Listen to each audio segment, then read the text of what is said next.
61 bodies lay buried beneath the sand. Some had shattered skulls. Stone projectile points had been found embedded in some of the remains. For decades, archaeologists believed they'd found the victims of the oldest massacre in human history. Then, nearly 6 years later, researchers looked again. What they found changed the story. These people may not have died in a single attack. Some had survived earlier wounds, only to be attacked again and again, perhaps over years, perhaps across generations. So where did the first massacre really happen?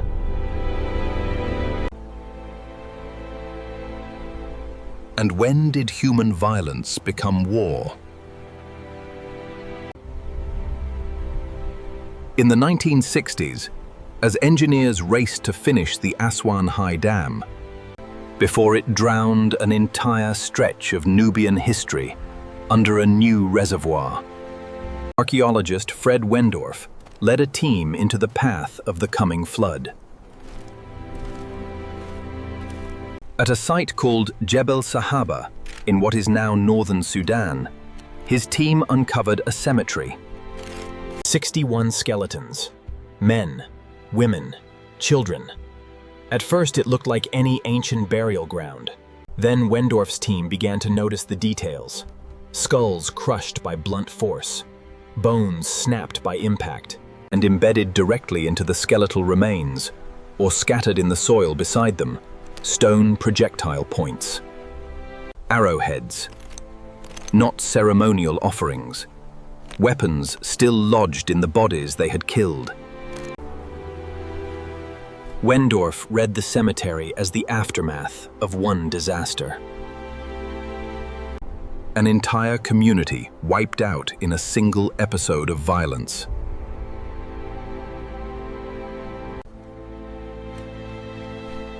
For decades, that reading stuck. Jebel Sahaba became known as one of the oldest sites of organized human violence ever found. Radiocarbon dated to somewhere between 13,400 and 18,200 years ago. So here is the question this film is actually trying to answer.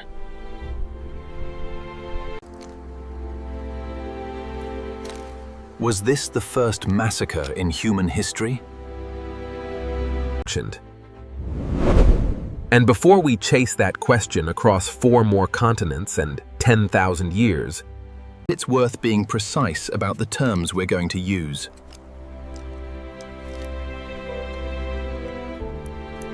A massacre is sudden and total, over almost as soon as it starts. A war is organized and sustained, with sides and strategy that hold together over time. A raid is smaller, often opportunistic, in and out.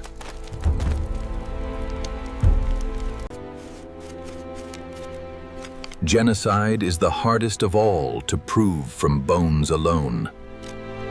It requires intent, and intent rarely fossilizes.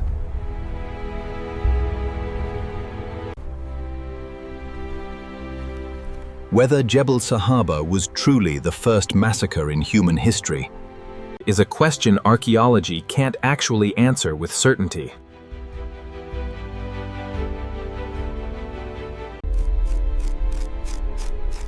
What it can tell us is something almost as unsettling. In 2021, a team of researchers went looking for the answer, using tools Wendorf never had. A fracture in a bone can tell you what kind of weapon caused it. On its own, it usually can't tell you whether that weapon was swung by one person or by an army, in a single afternoon, or spread across a lifetime.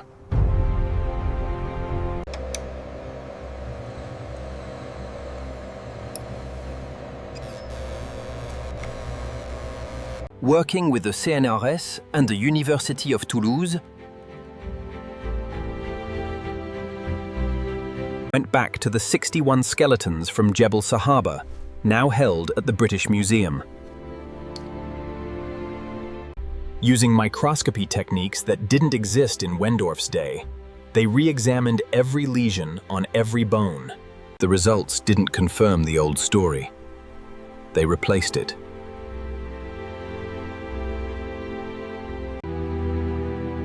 Over 100 previously undocumented wounds turned up under the microscope.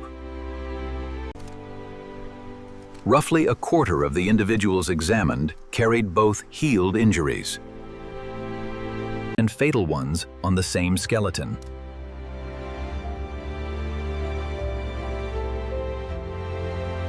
Someone was attacked. They survived. The wound closed over. Then they were attacked again, sometimes more than once, until a final assault killed them. The research team's own conclusion was blunt. They dismissed the idea of a single warfare event outright. What replaced it was a harder image to shake.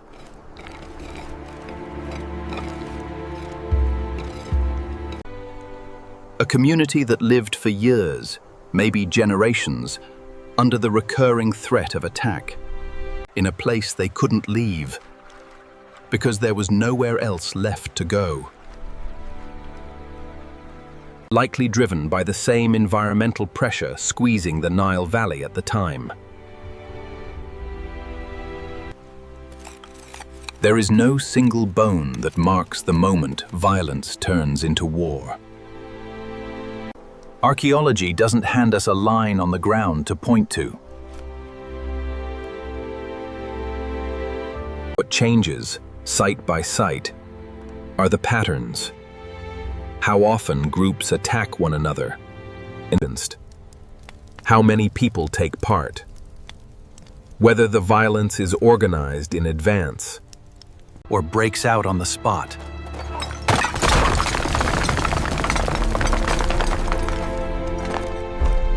And what kind of community is capable of sustaining it over time?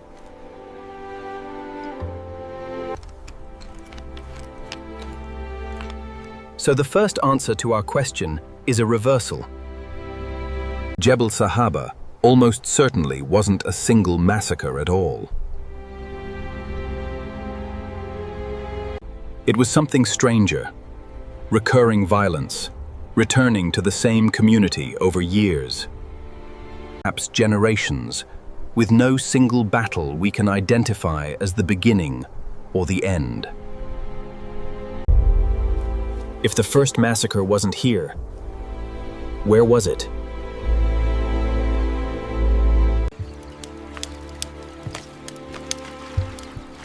"3,000 years after the last raid on the Nile, on the shores of a long-vanished lagoon near Lake Turkana in modern Kenya, another community met its end. The site is called Nataruk. Discovered eroding out of the ground in 2012, it yielded the partial remains of 27 people.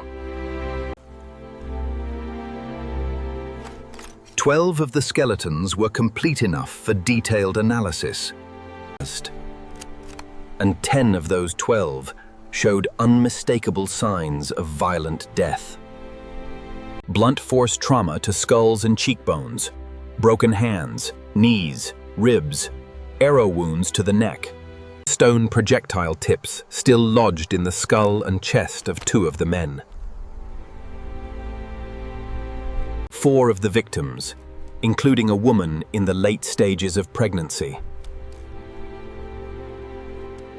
appear to have had their hands bound before they died.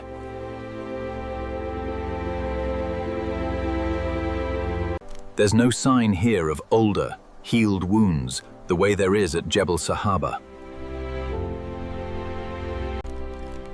The original research team read this as a single, concentrated event, a real massacre, not a slow accumulation. For a moment, it looks like we've found our answer. Then the challenge came.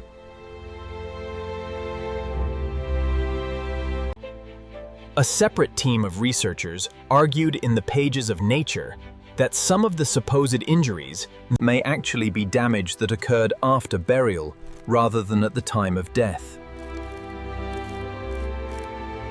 And that the way the bodies were positioned looks more consistent with intentional, separate burials. The original researchers stood by their massacre interpretation. Neither side has backed down. So if the question is, which site looks most like a single prehistoric massacre, Nataruk is still the closer candidate. But even here, the answer isn't settled.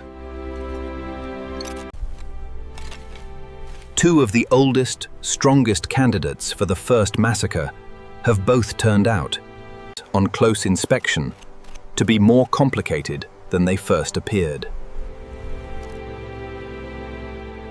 Which raises an uncomfortable possibility.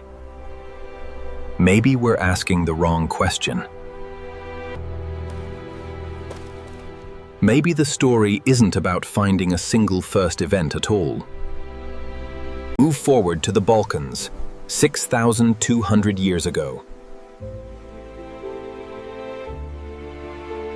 At a site called Potočani in modern Croatia, a mass grave held 41 individuals. For decades, such graves were interpreted cautiously. Then, genetic analysis, published in the journal Kilo S1, changed the picture.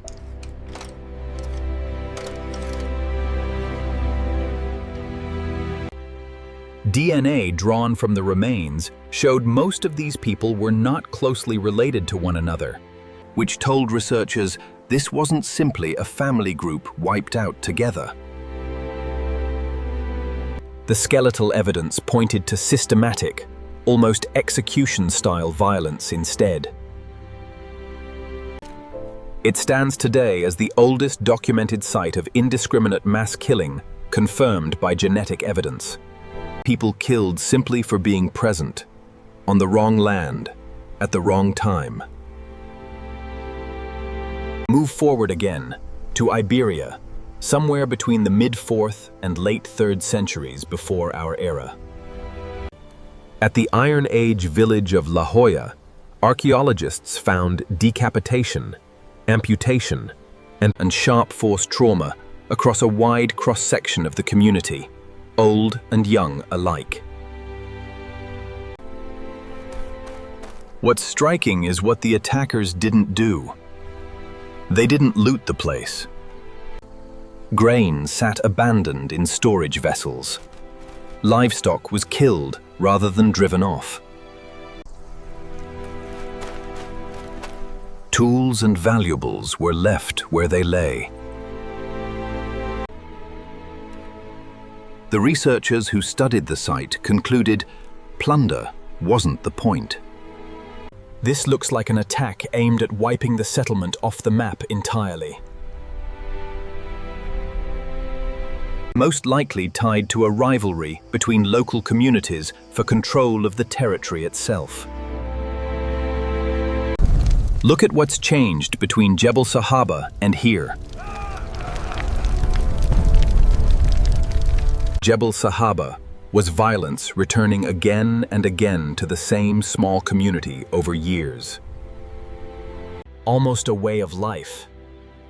Potočani was something colder. People who weren't even related to each other. Killed together, for no reason connected to who they individually were. La Hoya was colder still. An entire settlement targeted not for what it had, but seemingly for the simple fact that it existed in a place someone else wanted controlled. Or gone.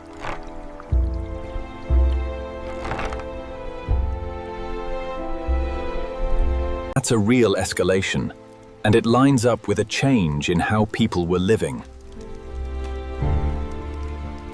permanent homes created territory worth defending or worth taking from someone else. Larger populations meant more people who could be mobilized to fight, and enough surplus food to keep them fighting for more than a single afternoon. None of that made violence inevitable, but it built the capacity to organize it. And that capacity was about to produce something on a completely different scale. When does a massacre become a war? Somewhere the answer stops being about a single community and starts being about two organized sides. By the 4th millennium BCE, that line gets crossed at a specific place, Hamoukar.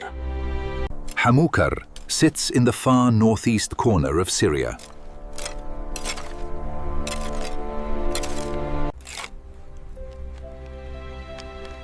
Archaeologists from the University of Chicago's Oriental Institute, working alongside Syria's Department of Antiquities, began excavating the site in 1999. What they found overturned a basic assumption about the birth of cities in the Near East. Hamoukar was urban before southern Mesopotamia was supposed to have invented urban life at all. Nearly 1,000 years before the famous cities of Sumer rose to prominence, it already had specialized workshops, administrative buildings, and the social complexity of a genuine city.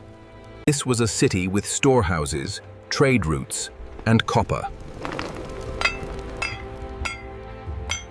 Everything worth fighting over at La Hoya's village scale. Multiplied up to the scale of an entire urban economy. Then, around 3500 BCE, it ended. In 2005, excavators uncovered more than 1,200 egg-shaped clay sling bullets, mixed into the debris of collapsed walls.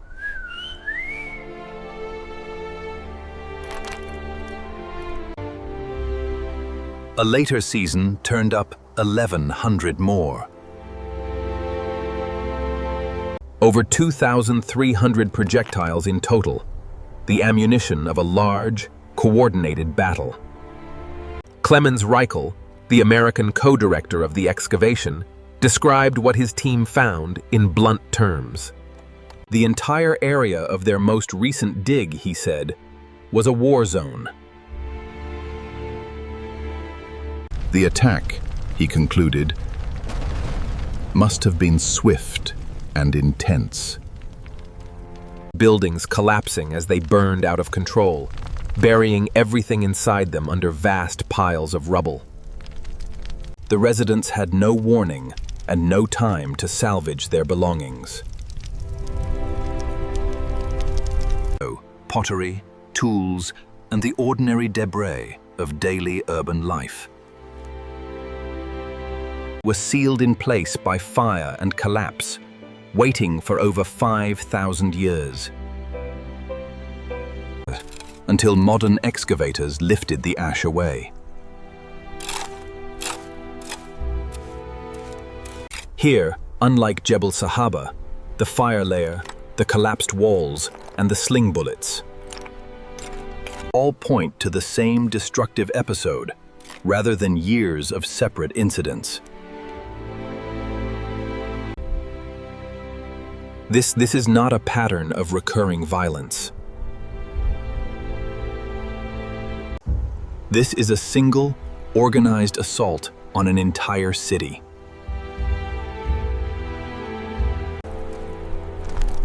Who did this? The city left no account. There was no writing yet at Hamoukar to name an enemy.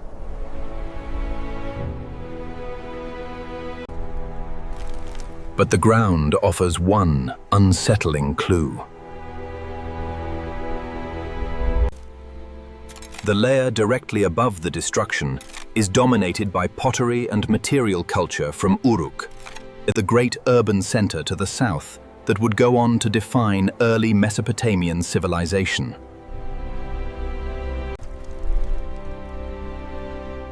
Some researchers believe Hamoukar fell to an expanding Uruk power, perhaps drawn north by the region's access to copper.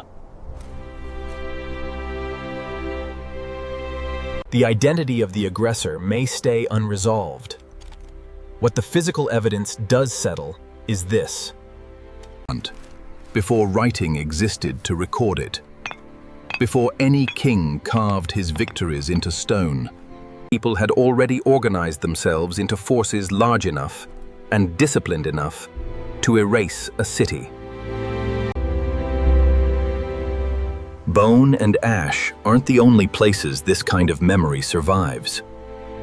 Centuries before any of these sites were excavated, religious traditions had already preserved stories in which entire communities disappeared, were destroyed, or were remembered through the language of total erasure. The Quran speaks of Ad and Thamud, prosperous nations whose strength and monuments could not save them. Once judgment came, peoples who vanished so thoroughly that later travelers found only silent ruins where cities had stood. The Torah records a starker command still, an instruction concerning the Amalekites, that their memory be blotted out from under heaven. It's worth being precise here about what this comparison is and isn't.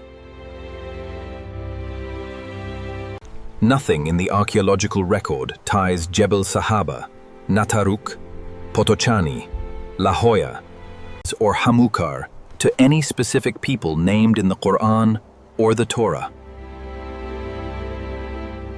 The Quranic accounts, framed as divine judgment,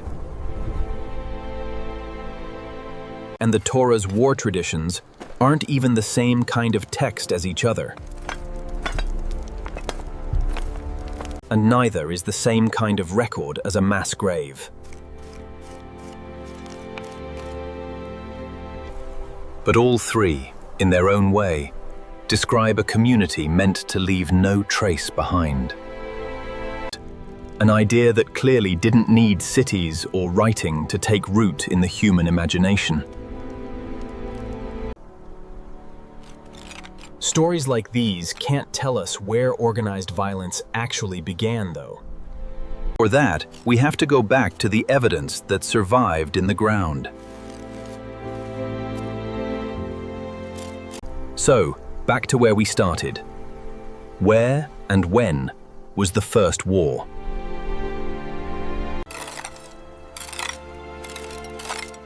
There may not be a clean answer. Jebel Sahaba, once treated as that answer, turned out to be something messier. Jebel Sahaba, once treated as that answer, turned out to be something messier. Years of low-grade, recurring violence, with no clear first fight and no clear last one. Nataruk looks closer to a single, concentrated massacre, but even that reading is disputed.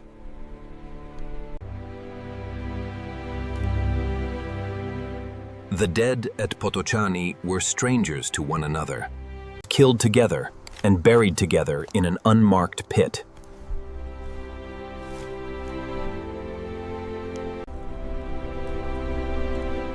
It's really only at Hamoukar, more than 8,000 years later, after the river at Jebel Sahaba first began to fail, that the evidence lines up into something much closer to what archaeologists mean by organized warfare. And even these 5 sites only tell us what happened to survive long enough to be found.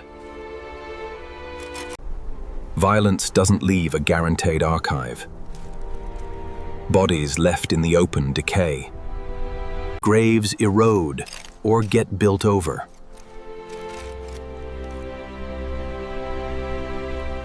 People who were cremated, or drowned, or simply left where they fell, in places nobody ever excavated. Leave nothing an archaeologist can read 13,000 years later.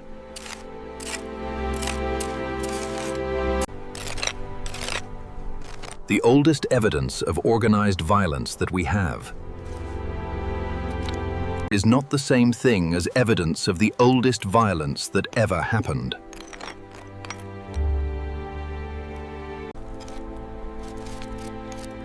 It's only the oldest violence that happened to leave a mark durable enough and buried deep enough for someone to eventually dig it back up.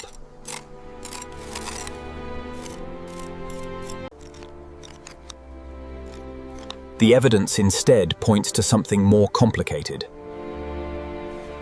Not a single first war, with a name and a date attached to it,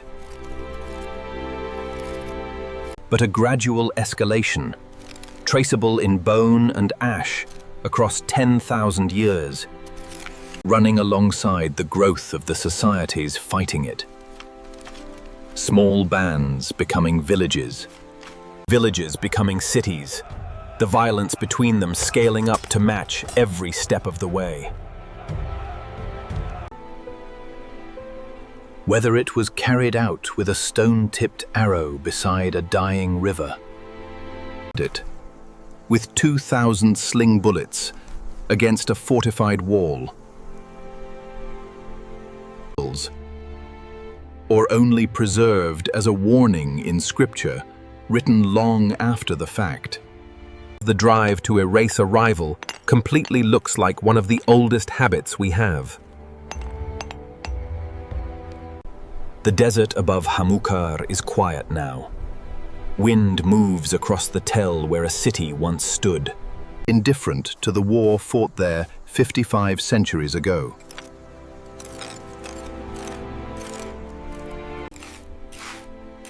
Somewhere beneath that silence, sealed in ash exactly as it was left,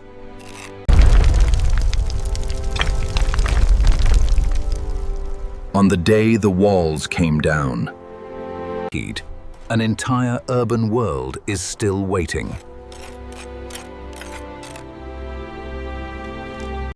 Nobody carved a monument to what happened there.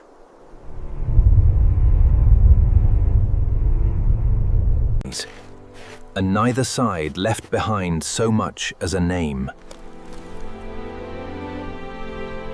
Just bones, and whoever is patient enough to keep digging until they speak again.